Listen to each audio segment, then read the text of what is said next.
اعوذ باللہ من الشیطان الرجیم، بسم اللہ الرحمن الرحیم۔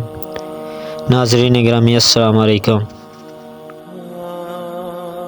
ناظرین گرامی، موضوع شروع کرنے سے پہلے ہمارے چینل پر نئے ہیں تو چینل کو سبسکرائب کر دینا تاکہ آنے والی ہر ویڈیو کا کمنٹس پہلے آپ تک پہنچے۔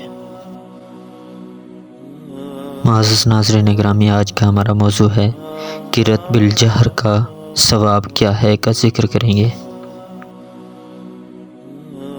معزز ناظرین گرامی، آپ صلی اللہ علیہ وآلہ وسلم نے فرمایا، جو شخص 3 نمازوں صبح اور مغرب اور عشاء کی پہلی رکعتوں میں قرأت بالجہر کرے گا جہاں تک اس کی آواز جائے گی، خداوند تعالیٰ اتنی دور تک جہنم کے شعلوں کو اس سے ہٹا دے گا اور وہ پل صراط سے آسانی سے گزر جائے گا،